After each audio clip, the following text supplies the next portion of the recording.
Hello and welcome to Saladcast. We're back again. We've got the whole gang. We are now in the season. I'm not sure if that's a good thing or a bad thing. I'm pretty sure I think a bad thing. Welcome back on the podcast, Mike. How you doing? I hear you've got a few beers in your belly. Yeah, it was sort of the only way to get through today, wasn't it? So yeah, we had a few beers pre and post. How am I doing? Same as probably last time. A little bit dejected again after what looked like a decent start today, but we'll get to that in a bit. So yeah, just trying to pick the bones out of it, really. Understand what's going on. Nobody better to do it than with you guys, I think. Yeah. So welcome back on the pod, Chris. How you doing? Yeah, well, I was going to say good, Ollie. I'm all right, but I'm a little bit fed up today. I think a few of us have got a beer to get us through this. I've got to say, I decided beer wasn't strong enough, so I've hit the hard stuff tonight. Scotch whiskey in front of me, and so if I start singing by the end of this podcast, that's why. But not a lot of positivity tonight. I've seen stuff on social media, and I've been referred to as the positive one in places and stuff. I'm going to disappoint a few people tonight. I haven't got that much positivity coming your way. And yeah, welcome back on the podcast, Dan. Evening, Ollie. How are you? You okay? Yeah, not too bad. A bit tired. It's been a crazy start to the season. And travel-wise, I've been in Mallorca, the Netherlands, Italy, San Marino, Kos, and Poland in the last couple of weeks. Do I need the smallest violin in the world here, Ollie? Yeah, I'm going to say, am I supposed to feel sorry for you? Yeah. I was going to say, I'm probably the one person who's in a slightly different place here because today's the first game that I missed, and I played cricket today against the wonderfully named Sri Clutch Lever Patel Cricket Club here in Middlesex, and so I didn't see the game, and it's the first one I've missed. So I may well be not the innocent observer, but asking you guys a few questions about obviously the events that I've read about in between. I should say, just to fit in with the mood, we scored 288 today, Twickenham. I got none. So you can see that I'm not full of positivity either. So yeah, we planned doing this podcast. We planned doing the podcast on Sunday, didn't we, originally? And then we realised that Chris couldn't do Sunday. So then we actually said, well, about Saturday night, and we're all old. We're not out in town. We'll put our kids to bed, and now we're having a beer, and I'm talking about Shrewsbury Town Football Club. And obviously, it's been even more pressing to do a podcast quite quickly now, because obviously on Friday we had the surprising news that Mr. Mickey Moore has left the club by mutual consent. So we'll add that section to the podcast, and then we'll go then on to what was the original agenda, is talk about the games, the themes, and kind of where we go from here, and have a little chat at the end about protest groups. And go from there. So yeah, lots of things to talk about. So let's get into it.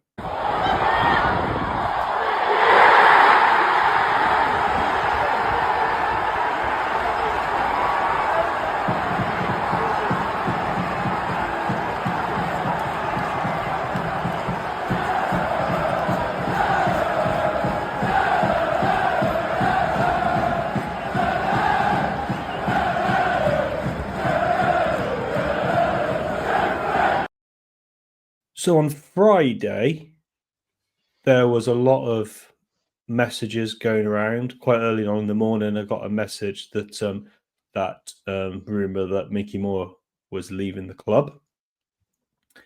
Shared it with you guys. The same person who contacted me said you could go with it now. And I'm pretty confident it's going to happen. And then there's a few rumors started popping up and around. And yeah, Chris, it was a very short statement, but kind of just give people a bit of a summary of who maybe haven't read it. What was the statement for the club? Well, the statement from the club basically said that Mickey Moore was leaving by mutual consent, thanked him for his time at Shrewsbury Town, said some of the changes he'd made, especially to the way that our youth system operates and the pathway that's been created for our youth players, will benefit the club for years to come, it said. But that was it. It was a bit like all of our recent shock departures. It was all wrapped up in about 100 words, and that was it. No further comment. We've got used to that kind of thing now.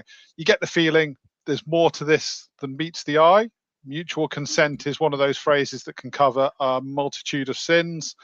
It seems the timing from the outside seems odd. Otherwise, if it was for football reasons, you'd say, why now? Why not in the summer?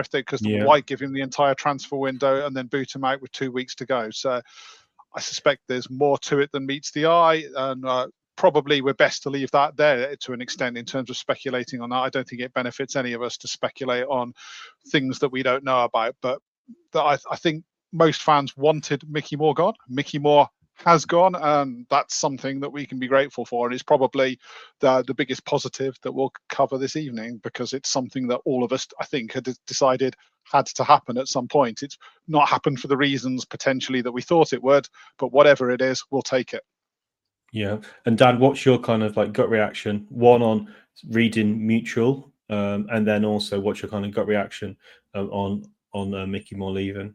Yeah, I mean, I was genuinely surprised. I had a look on the club's Twitter feed, and they told us that the groundsman was leaving. I thought it would be so Shrewsbury Town for this rumor to be actually wrong, and it'd be all about the groundsman. But there was two things really. First of all, that word mutual, as Chris said, now that could mean nothing at all, just that someone's had a sulk and they've walked off, or it could mean something really serious. We just don't know, and it could be pushed by one side or the other.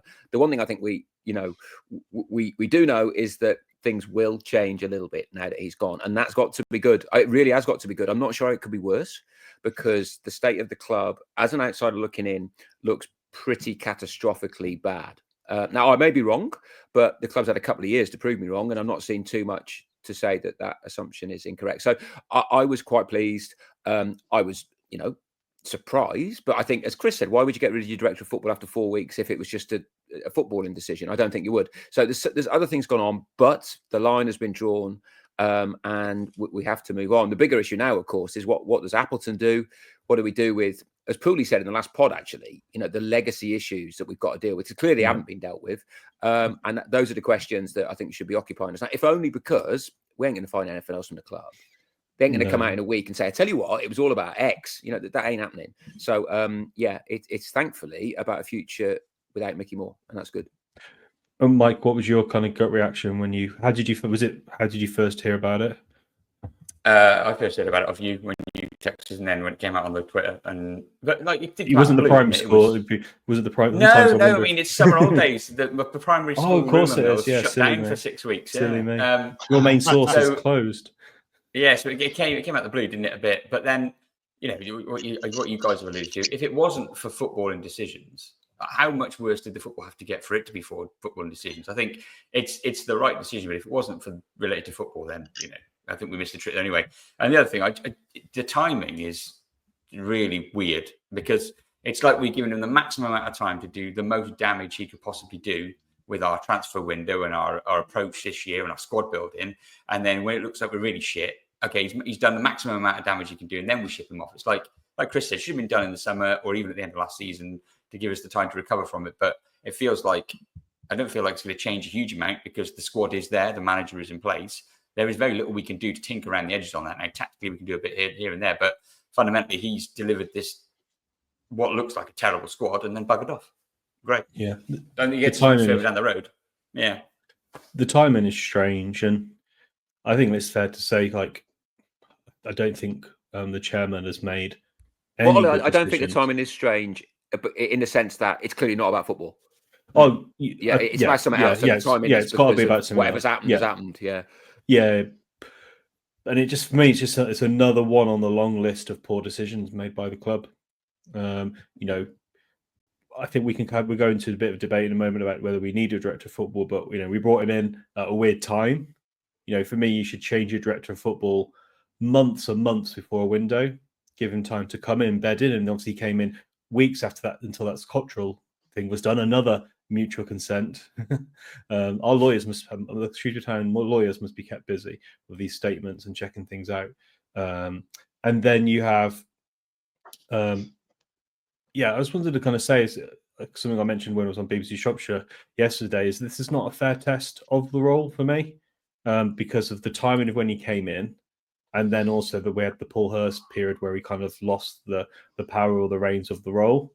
But yeah, I don't think it's a fair test. However, for me, this is just another example of a club that is rudderless without a strategy. But interesting, kind of maybe to get your guys' thoughts, Mike. Do you think going forward now, one short term, what do you think we should do, and also as a League Two team, do you think we need a director of football? Short term, I think just you've got to let Appleton manage it now. I don't think bringing in another exec in with a different set of ideas and see if he can mesh with Appleton, all that sort of stuff. He's the manager now. We're in the shit. He's got to sort of manage his way out of it. And I think long term, you say it's not a fair test of the role. I think at our level, at League Two level, I don't think there's a requirement for the role. I think not all 92 league clubs can have a director of football. I think at Premier League, Championship, maybe top end League One, maybe there's a role for that, because the clubs are big enough, the resources are big enough, they have this many players, they have reserve teams all the way down to the youth, and they can build systems and models, and they can build cultures within clubs and ways of working. We have a first team. We don't even have a reserve team. We've got a youth team.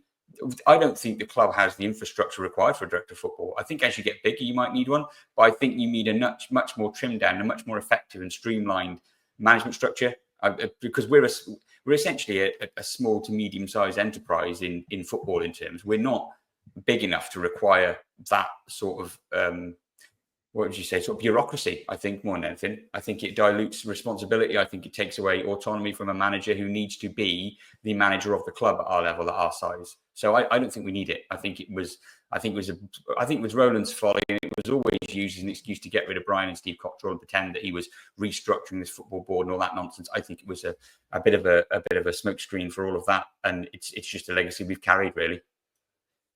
And Chris, kind of similar question, but also want to ask you a question. Like, what do you think this means for Appleton?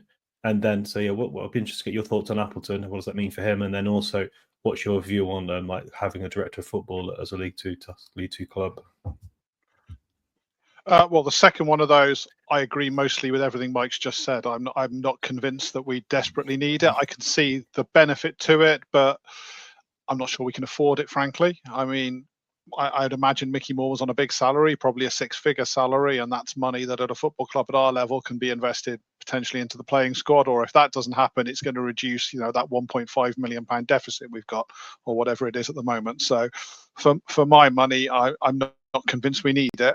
We've managed many years over the past with a decent manager running our football club. So I'd be happy to have a manager running the team, certainly for now. I don't want them to rush into appointing a director of football. If that's something the club wants to do in the future, take your time and find the right one. Don't make a decision.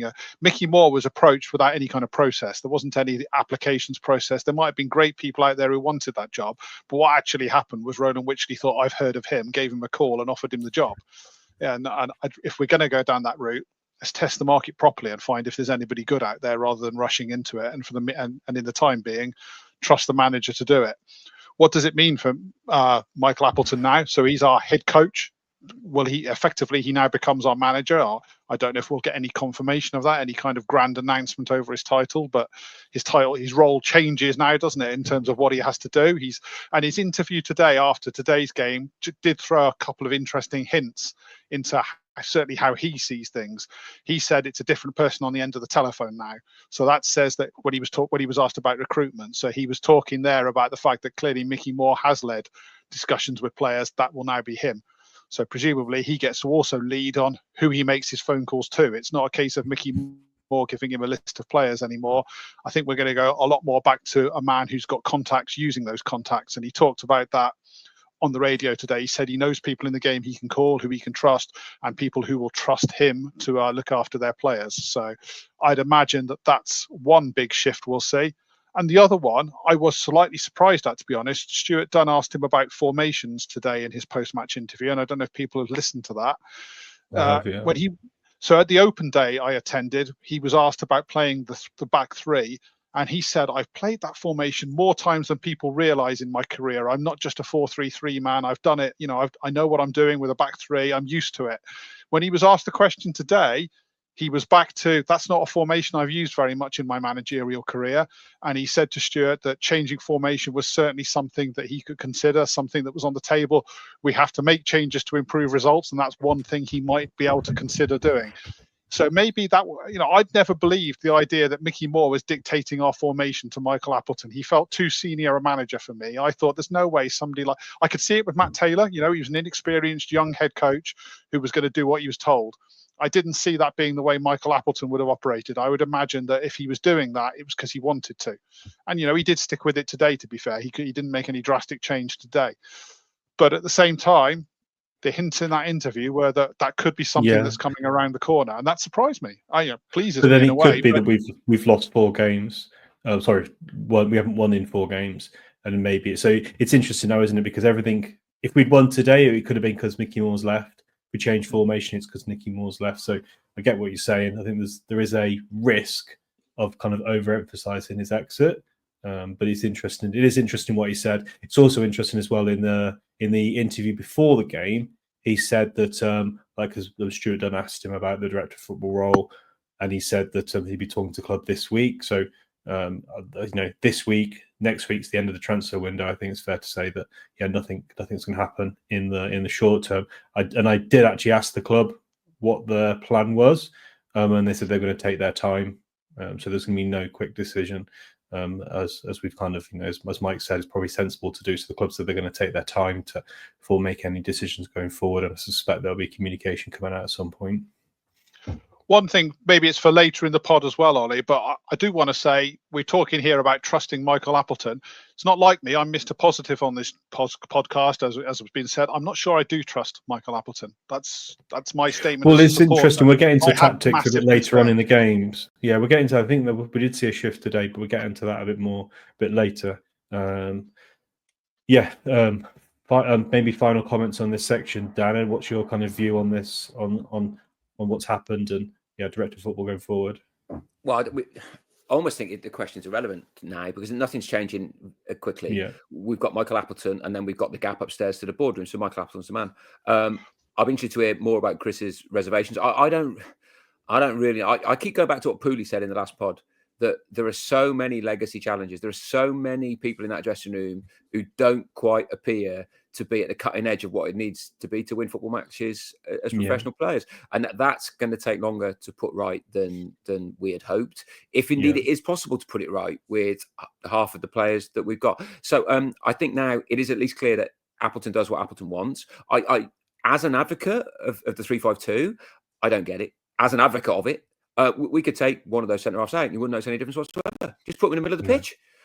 So I think Appleton, as a pragmatic man, will know it's a results-driven industry. And what we're doing now is far, far from working. So if we don't change, I'll be a bit amazed. And you know what? Wouldn't surprise me if we saw it at Notts County on Wednesday. Yeah, and let's just go into the games now. So if you look at the results, Ollie, obviously... Sorry to butt in. We've talked about Mickey Moore going. I think surely we've got to summarise his time with the club in these 2.5 years. How much of a fucking shambles it was, and how nothing he did was right or good. No, and that he is well summarised, Mike. That genuinely is it, though, isn't it? Car crash, extreme version. Move on. And he is a welcome departure. I don't think any Shrewsbury Town fan is losing sleep over the fact that he's left. And it was just one of the most clearest examples of just such a bad idea and a bad person implementing it.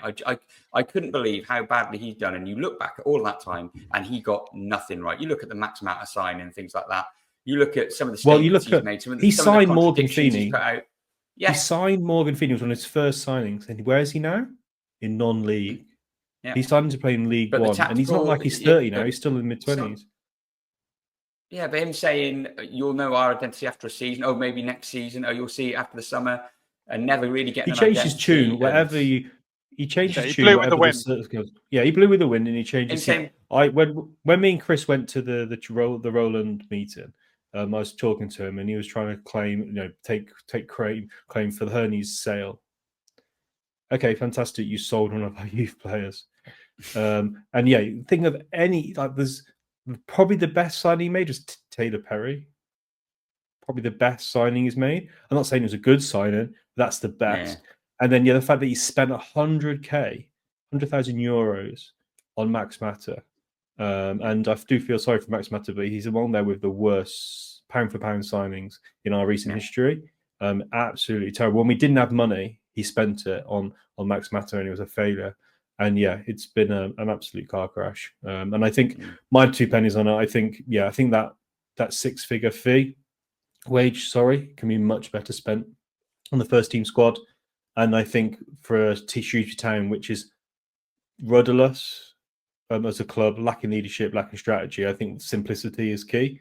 I think, give Appleton the reins, give him the control, this window and the next, and for the next couple of years. And just think we need to get back to basics, don't we, in everything we do. And I don't think over complexifying it and having director of football is going to help us at the moment. For me, Mickey Moore came across as an affable bloke. I met him a few times, nice guy to chat to, but he didn't come across as a great strategic thinker to me. And a director of football is supposed to be the person with the vision, the person who's driving the club. And I didn't see that. I didn't see somebody who had grip, as it were, because we said he blew with the wind. We went from different approaches to different approches. When he appointed Matt Taylor, he took 3 weeks to appoint Matt Taylor because he said he had to get it right. Ainsworth appears in a week, and then we get Michael Appleton in 2 days. His thinking on how to go about doing the job changed all the time. Well, Benno said I didn't trust him. I thought it was fascinating. Elliot Bennett on BBC Shropshire said that basically he wasted 3 weeks of his Bennett's personal pre-season with the team because he was haggling, and obviously Benno was quite diplomatic in what he said, but basically probably over pennies because he said what he wouldn't have signed a contract that he wasn't happy with. So he wasted 3 weeks of his. So time wasting and dithering seems to be maybe a little bit. Let's not forget his claim to be the idea to bring back Paul Hurst and then go to Ainsworth. That didn't work out. Yeah, and then so the strategy, just like you're right, as you say, Chris. Director of football is supposed to come in and I know it's a crazy example, but Alex Ferguson at Man United. Then there's that strategy throughout the club, wasn't there? This is our style of play, a bit like Man City now. There's a style of play throughout the club when you go it. Imagine like the academy director. Yeah. One day we're Matt Taylor's passing style. Oh yeah, Ainsworth's in charge now. You need to change his style. It's just madness. But any final comments on Mickey Moore before we move on? No more. No, cool. Maybe we never see no more of him. Yeah. Yeah, I was trying to move on, but yeah, maybe we moved on a little bit too quickly. So I guess, just quickly, his last signing was Terry McDermott, and we'll talk more about him in the Colchester game, unfortunately. But he did do a very nice pass. Sorry, I wrote Terry in the agenda. It's Tommy. I wrote Terry. That. He doesn't say. Yeah, he could probably still be in our team, to be honest. He'd probably still be in, wouldn't he? 65, 70. Yeah. I've done that a few times. I wrote Terry, and then I realised his name is Tommy. So apologies. We're showing our age again here, Ollie. Our younger listeners won't know who Terry McDermott is. We've lost a few there, haven't we? A Liverpool and Newcastle legend here. Yeah, exactly. So he played the two to join the meadow with Kevin Keegan for Newcastle in 1984 when I was there. Just in case anybody needs that takeaway. Move on. Yeah, you're the oldest, Dan. That's what you're stressing there. So he's a young lad, came through at Port Vale, signed for Burnley. From my geeky football chats I'm in, some Burnley fans says they hold him in high regard. We see what he does. Chris, what did Appleton tell us about Tommy? Tommy, so he said that he's an all-action player. Can be box to box, can play in the 10. Said he could be a bit rash.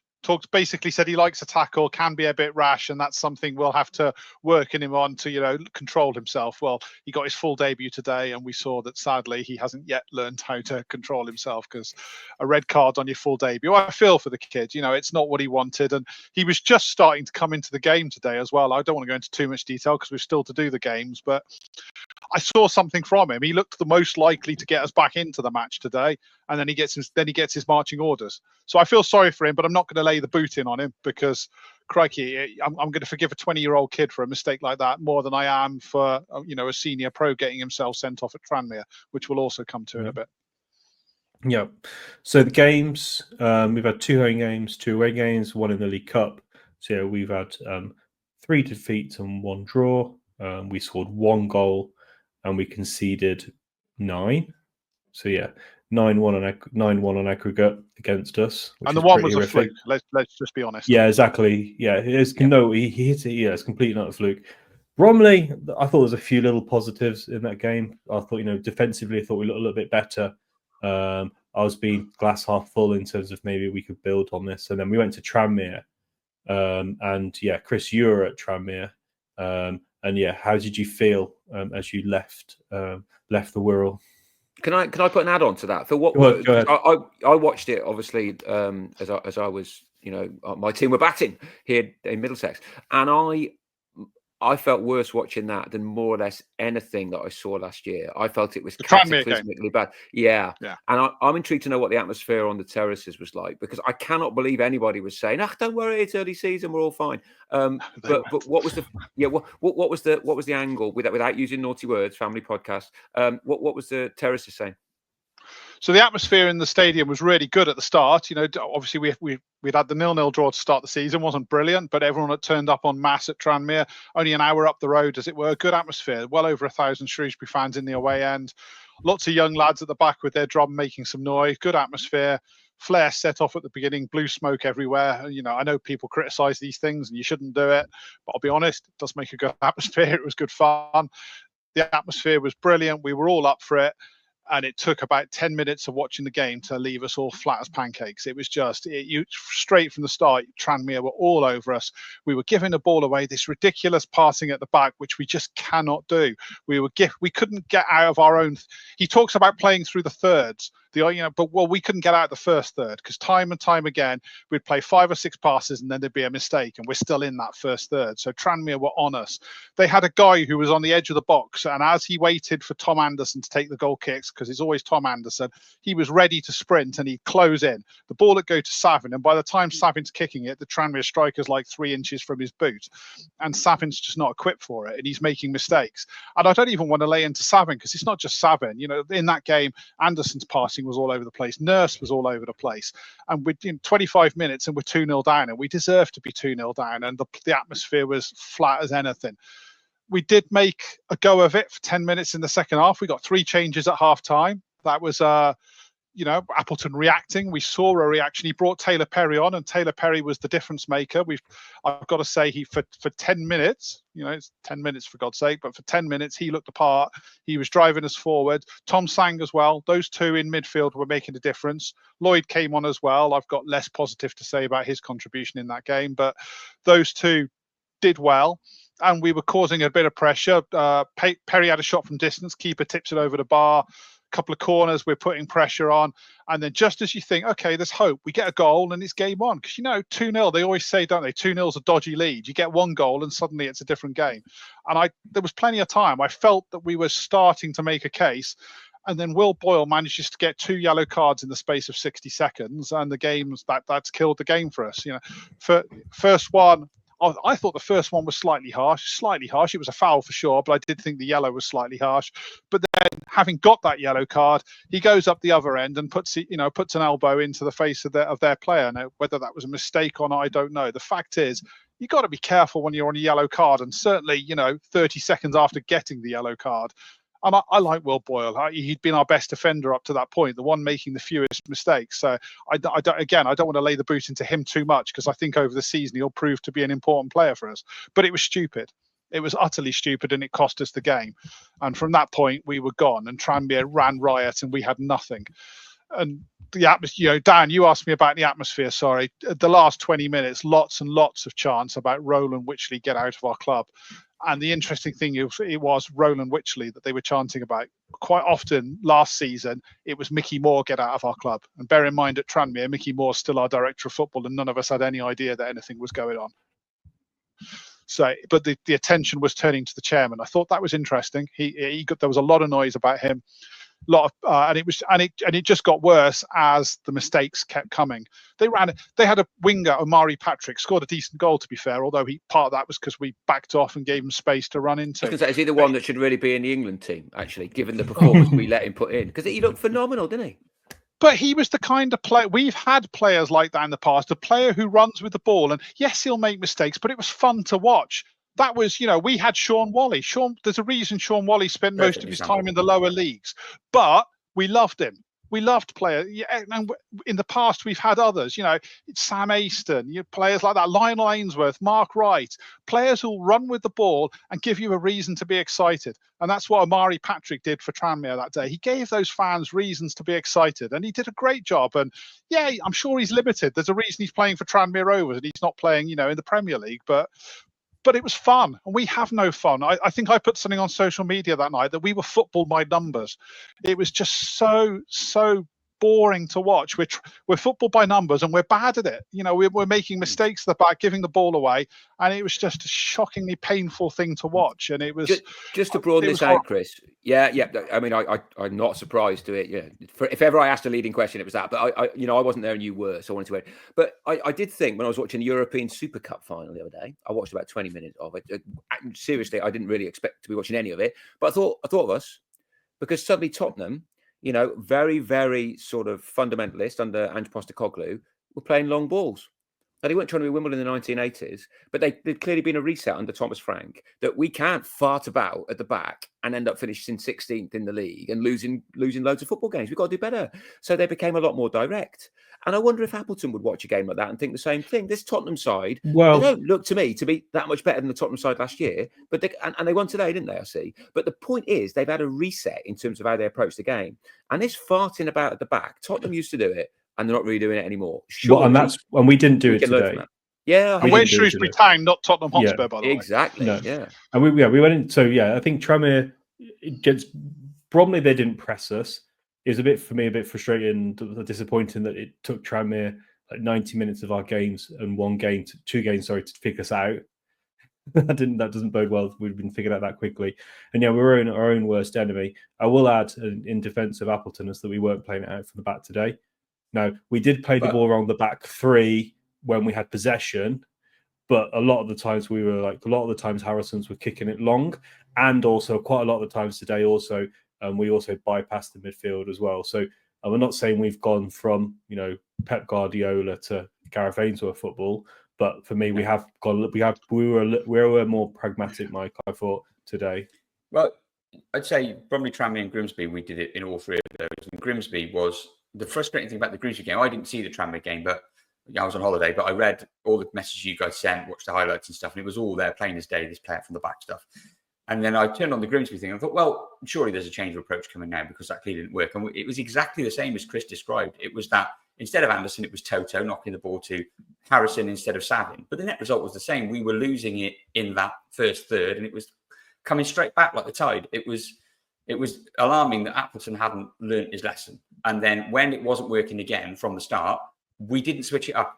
Like Dan is saying now, we didn't go more pragmatic or more direct. We absolutely hammered away at it, and it just got worse and worse and worse. And much like the two other games, it could have been more than 3-1, couldn't it, the Grimsby game? It could have been, and that wasn't Grimsby's first team either. So again, he kind of couldn't do it again today anyway, because it had been so bad in the first three games that he would have had to change something today. If he'd have gone out there again, and we did do it a bit, to be fair. He hasn't completely gone away from it, like you say. No. There had to be some sort of reaction shift, because the first three performances, there was a slight shift, but I think there was a slight shift purely. I mean, it might have been the players just being a bit more. Well, that's one thing I wanted to mention is that, there's a couple of senior pros in that team, quite a few, and why didn't they kind of cut it? I understand you're going against the manager, you're going to get potentially in a little bit of trouble, but I think I would commend them if they did that. We definitely would. We kicked it long today.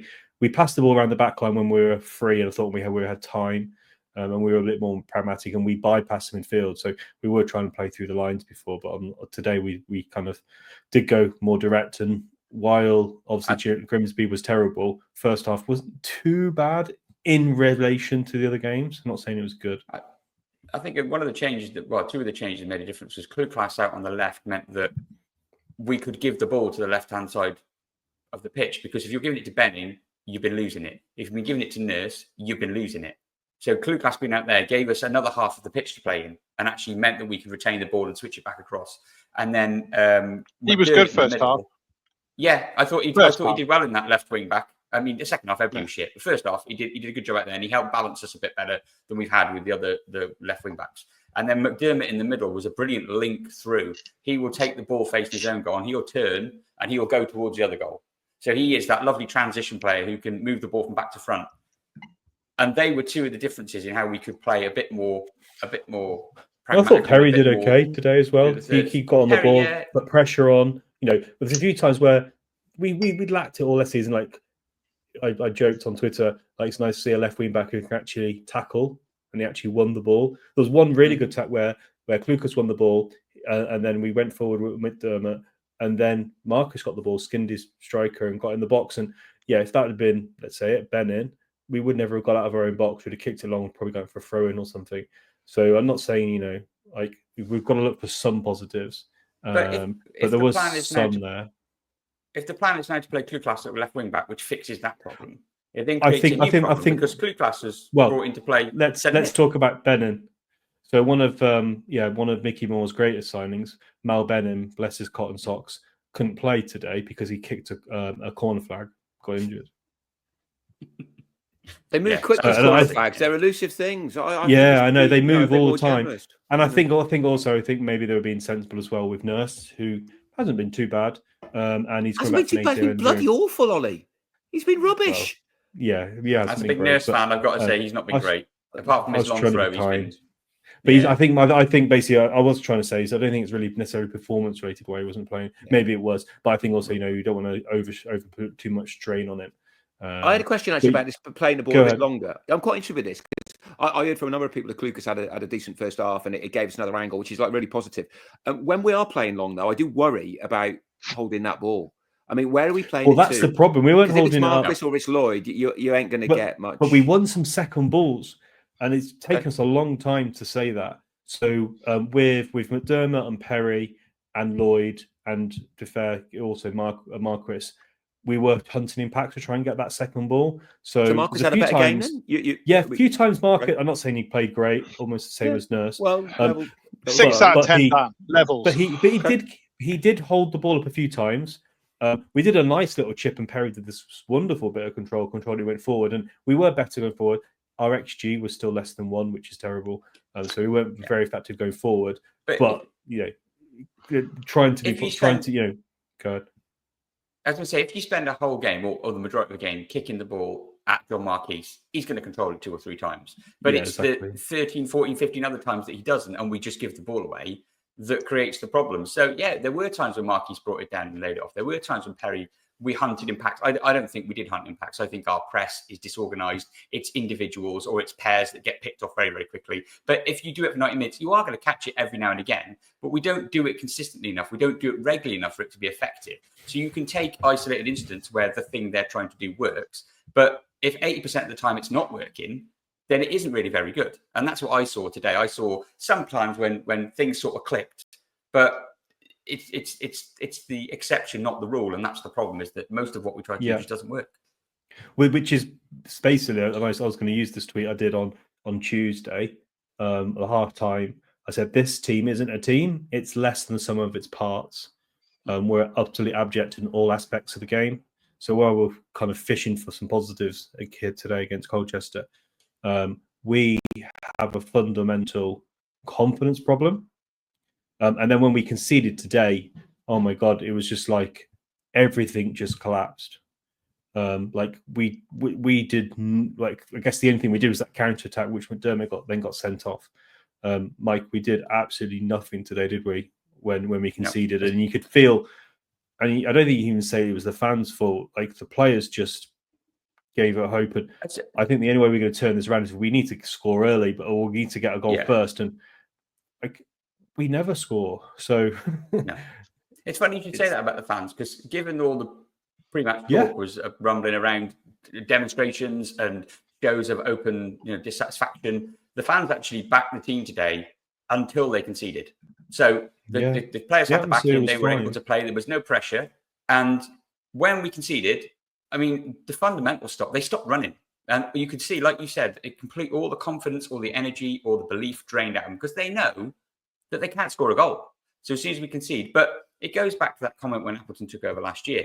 There's a what did he call it? There's a weakness or a spinelessness to this team that makes my skin crawl. That is still there, Appleton. He has not sorted that out. And he mentioned that in the post-match. He said it was going to be so different this year, and I can't tell you how different it will be if I'm here.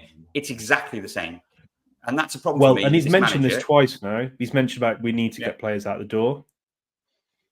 So he's mentioned we need to get players out the door, and I think hopefully we can fix ourselves in League 2, and hopefully it doesn't require us to get relegated to the National League to reset. Like, we've got a fundamental problem, haven't we? We've got a lot of players carrying on from last season. Do you think we need to, like, basically the question is, do you think Appleton can turn it around, or do we need to sign, have a miracle and sign 4 new players in the next 2 weeks? Miracle would be good. I'm all for them, but I'm not a religious man, so I don't tend to think they genuinely happen. The issue is that a lot of these players were on contract last summer, and we have to do something with those contracts. And it's all right us saying get rid of it, but it's hard to do that. I mean, well, who wants them? Yeah, well, exactly. And I think there's 5 or 6 individuals who I am sure Appleton would do whatever he could to get them out the door. But it's hard. And if they're on contracts, then to a point, you've got to roll with that. So I think we've got 2 weeks where he's got a little bit more freedom now, probably to dip into the address book and to go and hunt for people in a more open way, actually, without having to go through Mickey Moore. Now, I don't know what the relationship was like. I don't know how that worked with them two, but he has got time now, and it's only now, to try and set something different before January. And even then, January, what are you going to do in January? Bring in 5 new players? That doesn't happen either. So we need 2 or 3 loans, and we need, if possible, to get some sort of new blood in. Your Scully's, I mean, Scully's not got the worst track record in the world, but something like that is the way forward. And I do have a bit of sympathy with the contracts problem about getting rid of people who you legally have got to keep. But that's only going to last so long. He's got to try and act now. Otherwise, we're in double dip territory. And I'm a great one of saying, we only 10 games in, let's judge it then.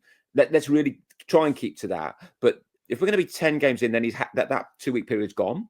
So we now need to try and do something. Otherwise, it's going to be a bloody long winter. I don't think this problem his answer can't be we've got to get people out of the door. You were brought into the match. He did say both. I don't know if you heard his post match. To be fair, he did say he needs to have some. Like he said, basically, we need to man up, and he needs to have some tough conversations. But what I'm saying, he's got to be able to get more out of these players. They're his squad, whether he likes it or not. He can do a bit in the transfer market, whatever. And after that 2 weeks goes, he's got to be the person. He can't then be saying we didn't get rid of enough players, because I don't think he's saying that necessarily. He's going to try all things, but yeah. Because he's essentially, he's got a Simba Swimbo, his ability to get what he can out of the players at his disposal. If he's saying, I'd have been good if I could have bought in another 10 and shifted another 12 and Shrewsbury Town were rich. Well, it's not the situation you live in, mate. You came to a club with no money. You can't have thought you were going to be rotating the squad massively because we couldn't afford it. So he can't hide behind the fact that he needed more squad rotation, because it wasn't really ever going to happen with our resources, I don't think. And it's a bit of a weak argument if he's going to say that's what's holding him back, possibly. We've got to go to Mr. Positive now, surely. Is Appleton going to be able to turn this around, Chris? Whether he can, I don't know. But what I want him to do in the next 2 weeks is play to his strengths. I've seen some stuff online tonight, supporters saying we need to sign experienced players or whatever. We need players who know what they're doing in League Two. I'm not sure I agree with that. He signed lots of experienced players this summer already. What this team is crying out for is pace and energy. And you often get that from younger players. Now, Michael Appleton is supposed to be good at working with youth. So go and sign us some, because we haven't got many. And if they come in loans, so be it. Hopefully that's achieved. I know we haven't got much left in our budget, or it seems that way, but hopefully through loans we can do that. I don't mind if he goes and gets me 2 19-year-old kids. Fine, because as long as they're quick. We've got one. Isaac England, middle of the pitch, right? We need 5 players, Mike. Here you go. These are the 5 players he doesn't want to pick, and I don't really want to see playing. George Nurse, Wayne Biggins, Luca Hall, Mal Benning, George Lloyd. Wayne Biggins, you're as bad as Ollie and his Terry McDermott.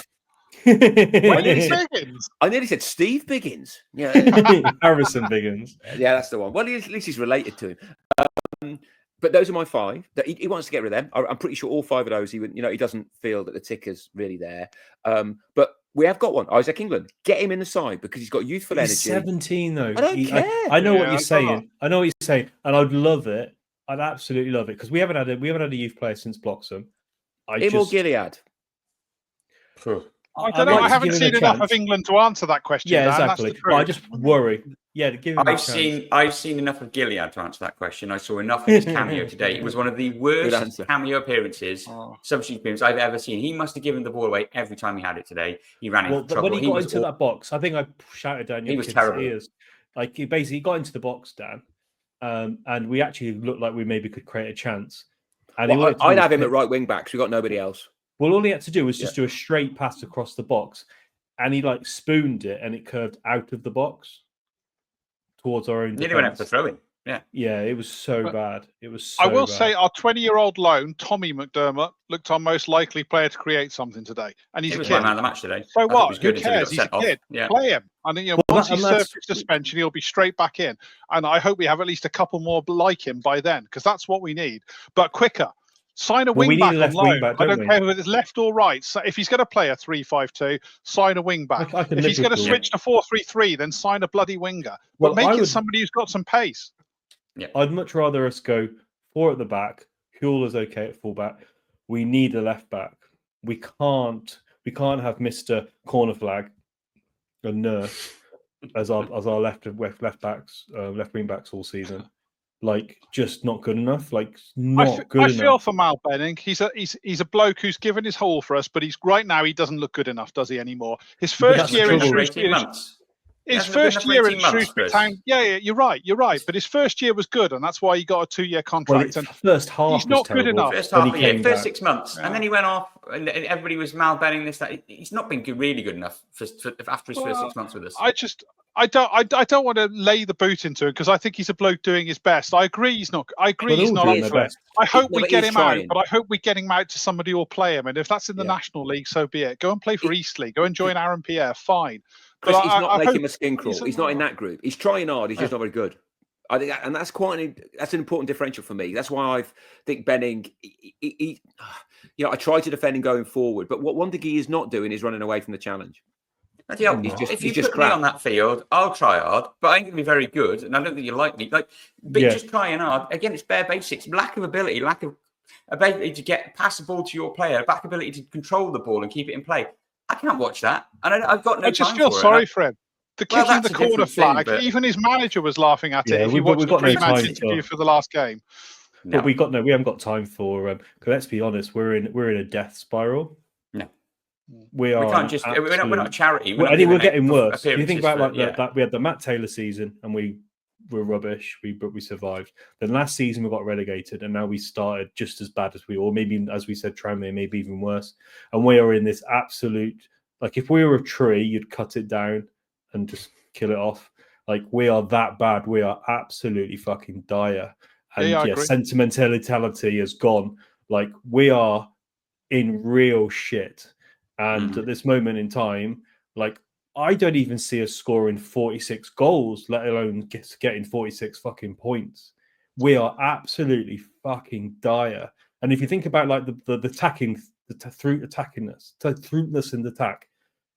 I do our average XG, and I know some people love an XG, but I like it because it gives you something to kind of have a discussion on. It's an average of half, and 1 is crap. 1 means you should have scored 1 goal, and against Tranmere it was 0.25, Bromley 0.43, Grimsby a bit better, and Colchester was less than 1 again.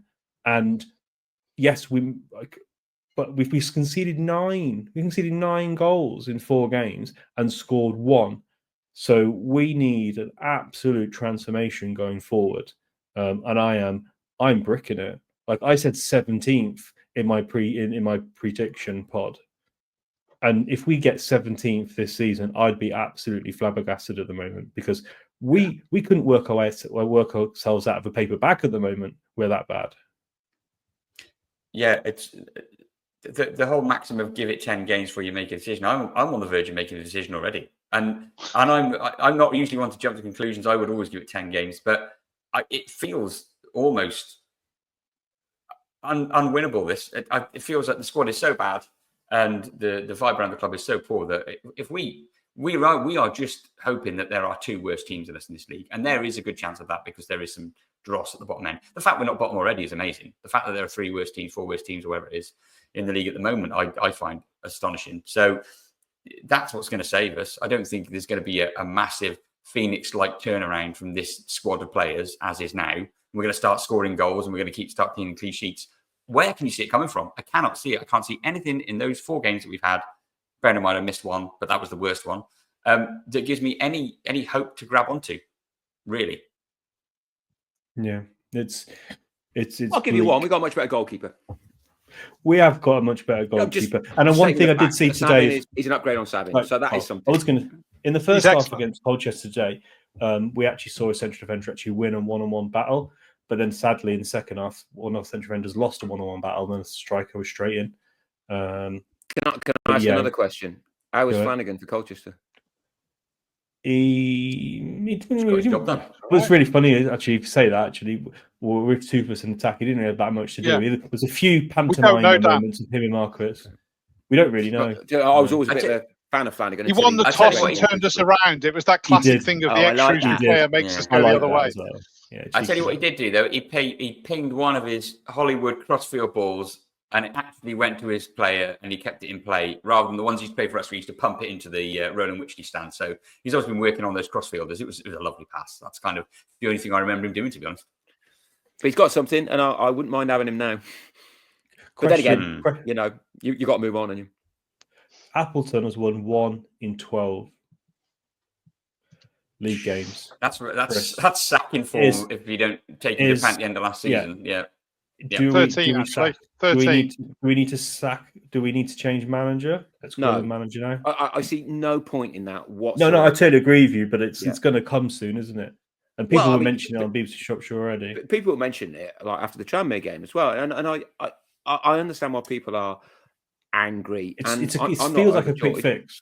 Yeah, but you sack your manager if you've got a plan B, and we blatantly do not. So unless you can give me clear evidence that the next person in line has got a plan that might well work, then I'm not interested, because we've had enough. We had 3 last year, for Christ's sake. If you have 3 managers, you generally go down. So, but to have 2 by the end of August would be complete lunacy in my mind. Now, you might say, well, sleepwalking into the National League, but Appleton has a record.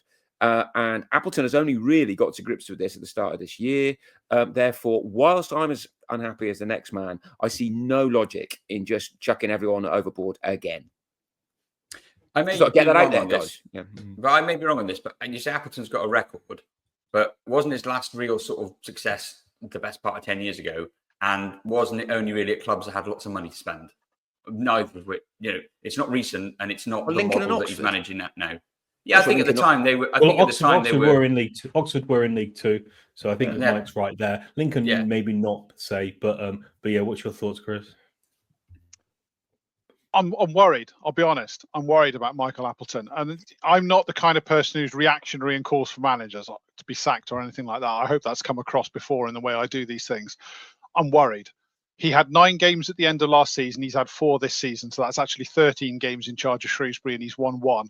His previous 12 games as a manager at Charlton, he won none. So in his last 25 games as a football manager, he's won 1 match. That's a statistics. It's a fact. It can't be argued about. It's just a fact. I worry about his pig-headedness right now. He's got a chance to hopefully prove me wrong over the next 2 or 3 weeks, because I don't think we're going to make any ridiculously hasty decisions on Michael Appleton. But I'm worried that his obsession with a pure brand of football is not in keeping with a side in a League Two relegation battle. And I look at recent history and other teams who've done the same thing, and they've paid the price.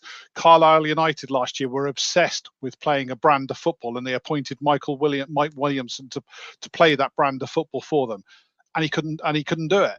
His football, he did it with a ridiculous budget, apparently the biggest budget in League Two, and yet they're now in the National League. And he did that because he tried to play football that isn't keeping with League Two footballers. And I watched us at Tranmere passing it around at the back and fucking it up and costing us goals. And I watched us against Grimsby doing it again. And you're right, we did it less today. So maybe, Michael Appleton's got a chance to hopefully prove me wrong and say that he's not as pig-headed as I'm worried he might be. But my big fear is that his principles override common sense. And I don't want us to try and play pure football all the way into the National League. Because I still believe, and this is the positive bit of me coming out, I still believe that there are players in our squad that, yes, they might not be good enough to get us back into League One, but they should be good enough to keep us into League Two. Keep us in League Two. We have signed defenders who are proven at this level, but we're asking them to do things that they're not used to doing because they're not, they're not pretty footballers. They're defenders. So that's why I'm hoping, Ollie, that that's more of a sign of things to come, and with a bit of confidence, things could turn. But that's my concern with Michael Appleton, that he's too pig-headed, and he's going to be pig-headed enough to take us into the National League. Out of interest, Chris, since 2004, when League Two was rejigged and 2 went down, what do you think the average points total is to keep us up? I have been doing a little bit of research, Ollie. This was before today. But you can see what I'm thinking, though, about the double dip. What do you reckon since 2004? That's 20 years worth of data there. The average points total is to keep us up. Well, I'm not sad enough to have done this, but I'll throw a guess at you. In my head, I was thinking 40. I thought 40 points keeps us in League Two, I started gives us a chance. I started there. Mike, I think it's less than 40. I think it's less than 40. Absolutely no idea. 46.5.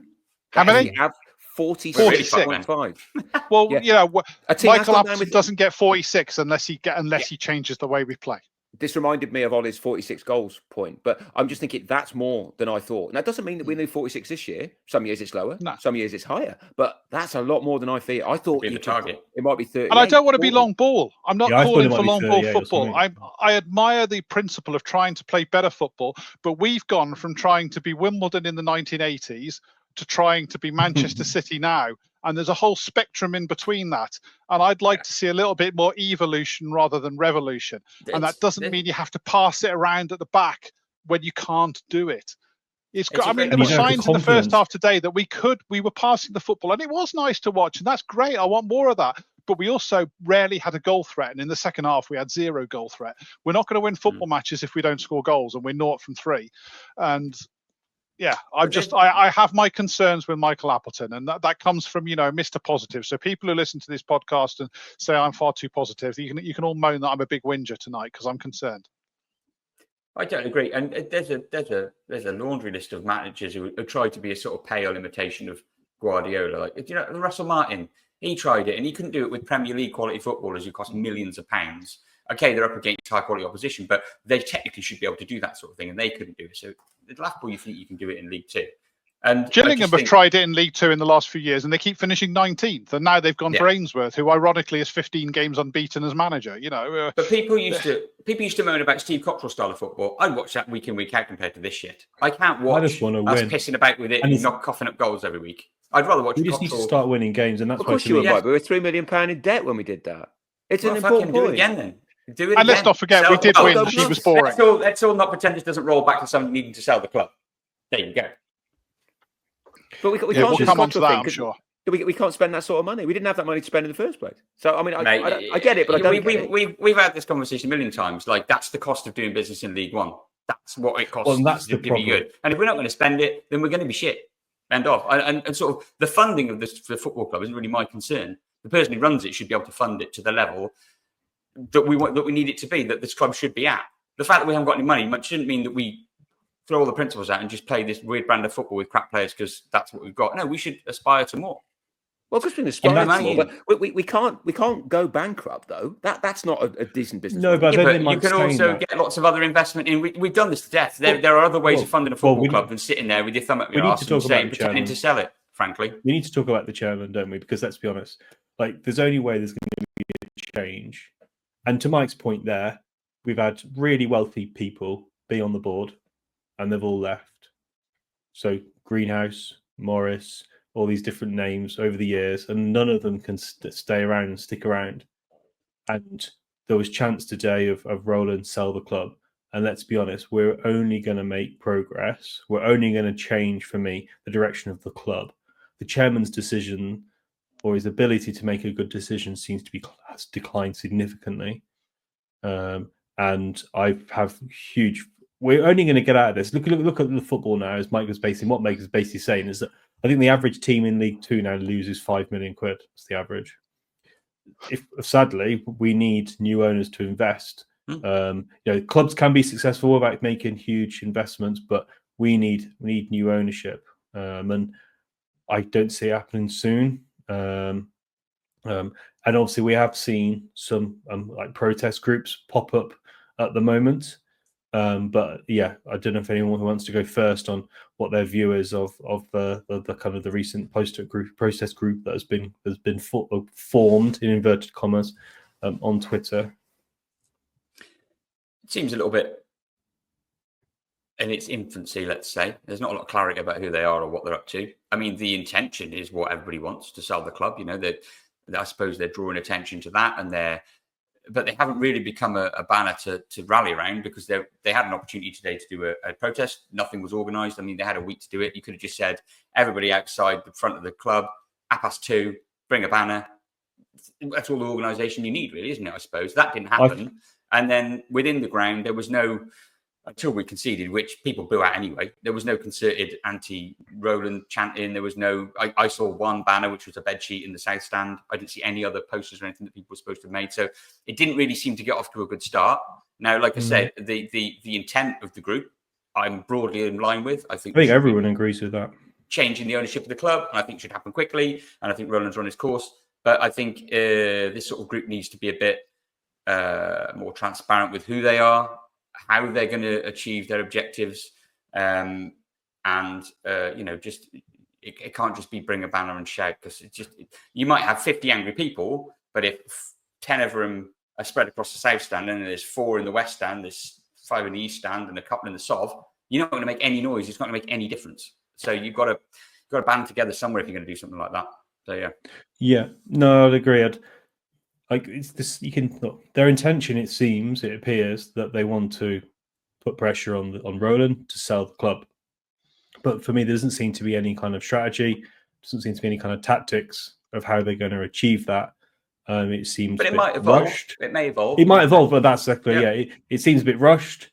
Maybe if you were going to kind of form a protest group, you'd maybe plan it and maybe have some kind of like a plan, and wait a few weeks and say, right, we're going to get a few people together, we're going to do this, and try and bring the fans together and along. And quite a few number of people have said, is a Salopcast going to support like the protest group? And like, what am I supporting? Like, I've been saying for years that we want Sherman to sell the club. So that's everyone is kind of shared on this. And I do find it quite it's quite funny. Tom Griff said that the posts are quite hard to read and they're in yellow, which is strange. And then also, like they say that they want to see transparency and the fans are in the dark. But I find it a little bit ironic, Chris, that they're anomalous. Let's be honest, it could be a Wrexham fan taking the piss. Or it could be a 12-year-old kid. We have no idea who these people or who this person is. So, that would be my big call. So Ronan Wycherley gets criticism for his secrecy, for the fact that he does, people suggest that he doesn't let us know what's going on. All through the sale process, we've not been told who potential investors are. Clubs too cloak and dagger, we're told, too much secrecy. Not saying I disagree with that. I think there's probably a lot of truth in that. But it seems ironic that we've then got this mysterious protest group who haven't told us who's leading it, who they are. Are they Shrewsbury supporters that we can rally around? Are these people who know what they're talking about, who can make a difference, who maybe have contacts, who can help us? Because ultimately, you can shout all you like, but if you want somebody to buy the football club, we need a buyer. So who are these people? How serious are they? What voice have they got? They're being too secretive for my liking. So if anybody from that group is listening to this podcast, my call would be, tell us who you are. If you want us to get behind you, tell us who you are. Tell us why we should trust you. Why are you the people to take this forward? Because I find you could be anybody. I saw the posts being shared into Facebook, and I had a look on these Facebook posts, and I had a look at, and there was a name to the person who'd shared it. So I thought, I wonder if they're involved in the group. And I looked at their profile picture, and their profile picture was them stood behind an English border front banner at some random away game. I'm certainly not supporting a protest group led by the EBF, and I'm sorry if that's controversial to anybody listening to this, but that's not something I want to rally behind. So if that's who's behind it, then I'm out. Thanks very much. That's because that's not for me. So who are you? How serious are you? And what can you do that's going to make a difference? Give me a reason to support it. Yeah, no, it's saying it's good. We need a strategy and a plan. And if you are going to protest, have you spoken to Reading Football Club fans? Have you spoken to other football clubs? Have you got learnings from them? And also, are you going to play the course? Are you going to be here in 2-3 months' time? Because I think we probably do need a group to kind of rally us together and to bring the fans together. But we need a plan. What's the plan? Is it we all meet outside the stadium and it's going to be 10 of them? Then it's going to be 20, but it could take months because let's be honest, somewhere. The average Shrewsbury Town fan is a bloke who's between 50 and 60. That's the person you need to convince. That's the person you need to get outside. I was going to say, that's dead right. And the sentiment is right. And sadly, next year, it'll be me. Depressed. In the club, super vet. That's what you'll be. But okay, I'll turn the question on you, Dan. So what would you need to make you and your kids go and join the protest? Oh well, Chris has summarised it very succinctly. I'd need to know just more about what sell the club. What to whom? A bunch of gun runners? Would that work? What's the criteria? Have some sort of strategy and agenda. I get that anger can sometimes drive these things. Sometimes that's really important, but I need more. I need to know the background to who these people are. I need to know what they think the right way forward would be. And if it's like, just sell it to the Saudis, well, okay, whatever. Yeah, get back to the Prince of Wales. So I just need more information. And then, sorry, that was a bit harsh. Yeah. Don't you be dissing the Prince of Wales on this. Yeah, I know, that was uncalled for. You'll get a good thick ear, you will, mate. Yeah, that was uncalled for and unnecessary. Yeah. I retract it. But my point, I need to know more about who they are. Why would I back random individuals who I've never heard of and don't know? Now, let's as be it honest, happens, I might know them. Who knows? But, you know, they've got to be and let's more... be honest. Could be you, Dan. I I assumed it was you. Did you? Oh, somebody's the mother of all cock-ups, Chris.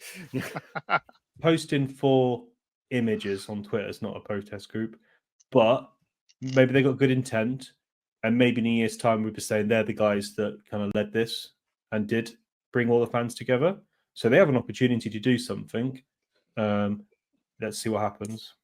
Can I just come in on that? Because there's a very real chance that people will listen to this and say, Salopcast, what a bunch of apologists.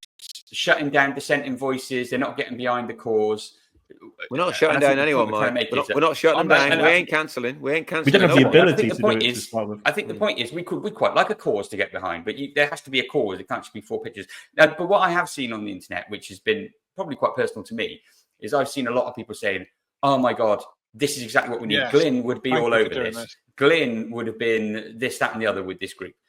I'll tell you the approach that Glyn used to take. And Glyn was very active in bringing back the loggerheads, getting the blue and amber seats in the stadium, and various other campaigns around fan engagement and club performance and all that sort of stuff. And he put a lot of pressure on Roland at the fans' parliament. But what Glyn did is he engaged with structured, organised groups. It would be your Dave Matthias's, it would be, you know, Chris Wynn, A. Plymouth, all of those sort of people who would come together, they would form a plan, they would reach out proactively, they would have a strategy, they would have an engagement strategy with the club, they would have goals and objectives, they would go to supporters parliaments and they would raise their issues, they would go under the umbrella of, let's say, the 1886 group, they would organise in-person meetups for things like campaigns, they would do fanzines, they would be visible, they would be credible, and they would be identified people, and they would have a plan and structure.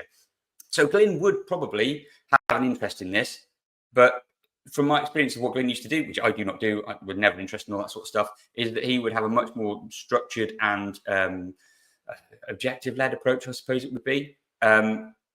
So I think good luck to these guys if they are credible, genuine Shrewsbury Town fans who want to really proactively campaign for change in the leadership of the club, and they have a plan and an agenda. And if they want to organise an in-person campaign outside the front the next home game, like that would be a good start, possibly. You know, like Golly says, it might start with 10 of you going. You might be embarrassed and turn up with 5 and 1 banner, but next week there might be 20 of you there, 30 of you there, 40 of you there. It's a long-term plan. You're not going to do this today and Roland's going to sell the club tomorrow. It's sustained pressure. You build a coalition of the willing to come with you, but you've got to start somewhere with a bit more to hang your hat on, I think, possibly. But, and at the top, the fan group is the fan base online, the fan base, as we said, at the ground, you wouldn't even known. If you'd taken a neutral to that ground today, you would never have known that we got relegated last season. You'd just been, it was quite a normal football ground atmosphere. But there's a lot of people saying, oh, if you're not taking a banner to the ground now, you're a happy clapper. There's this weird kind of like, it's not a lot of people, but there's kind of like attacking other fans. Well, I hate that. Ollie. 2 people took a banner today, targeting supporters. So yeah, it doesn't help anyone. We're all thoroughly depressed that our football team is utterly shite, and we want it to improve. I will tell you the most obvious campaign and sort of dissent amongst the fan base is the attendance. Loads of people aren't going. That's Chris wants to talk about the attendance today. What was the attendance today, Chris? Yeah, so it was 4,700 and something, 4,700. And I looked at, the away turnout today wasn't appalling. Right. There were a reasonable number of Colchester fans there. So it's going down. And I would say that's the official attendance. And we all know that. Was I there? Shrewsbury I suspect I was. You were there, and my son was there. No, I had to watch on telly today. It's my daughter's birthday this weekend. We were doing things. I missed today's game in person. But I'm in that 4,700 because I'm a season ticket holder. I did watch most of it on telly, so I've seen the game. But it's clearly, from what I saw on telly, the east stand and the south stand, I've never seen them as empty. And from what I'm told of the west stand, I couldn't see it because that's where the cameras are, I'm told it held up slightly better maybe than the east and south, but it was definitely down. I'd be stunned from what I'm told if there was more than 3.5 there today. And we feel like a football club who's turning its fans away right now. The crowds are going down. There's a number of people I know through social media who've chosen not to renew season tickets or not to go to games. And that's a form of protest that I understand, and clearly is making a difference because we're seeing the crowds going down. It's not one I've taken myself. Go with my son, and it's a big part of my life. And I right now I'm not willing to take that step, but I certainly understand the people who have, and it's the most effective thing that's happened so far, I think, because that's going to be hitting them in the pocket, and you can see it. You can see it on the pictures of the game that there are less people there. Those people aren't in the ground. They're not buying a burger. They're not buying a program. It's got to be making a difference. It's going to be making a difference. Those who are watching on quite sad to YouTube, I took and you can see on the screen now, this was the South stand and the family stand at the full-time whistle. And it looked like that during the game because I was watching it on telly and I've seen those. It's not like that's because half the ground's left. They haven't. That's what it looked like during the match. The East stand was really bizarre looking at the sea of empty seats. And I swear it's not what I'm used to. You know, I've been following this club, obviously, like all of us, for a long time. And that's not what I'm used to seeing when I look across the pitch from the West Stand. And I sit in block 17 with all of you guys except for Dan. We're used to seeing that view across to the other side, and it doesn't look like that normally, or it hasn't until until maybe halfway through last season. No, it's worrying. So yeah, so as I think Tom Griff did a good tweet after the Grimsby game. He says a team that struggles off the pitch struggles on it, and unfortunately we're struggling on both sides at the moment. And yeah, I think maybe this like before we get to the one final bit of the podcast, I want to ask a certain person in this podcast who they met recently. I think we're all on Appleton to like turn this around. But before we kind of go to the final thought, any final thoughts before we? Yeah, just thinking ahead really. Our next 4 fixtures are against Barnet, Accrington Stanley, Notts County, and Swindon. Now Swindon have had a reasonable start; they've won 2. The other 3 teams haven't got a win between them. Now you don't have 6-pointers in March, let alone 6-pointers in August. But we are coming up against teams who have not started well. That is, whether you laugh at me or not, it is an opportunity. And I'm not saying we're going to win all those games, but we have got to find a way out of a pretty damn big hole. And it's sadly, Dan, they're looking at us as an opportunity as well. Absolutely. I'm sure.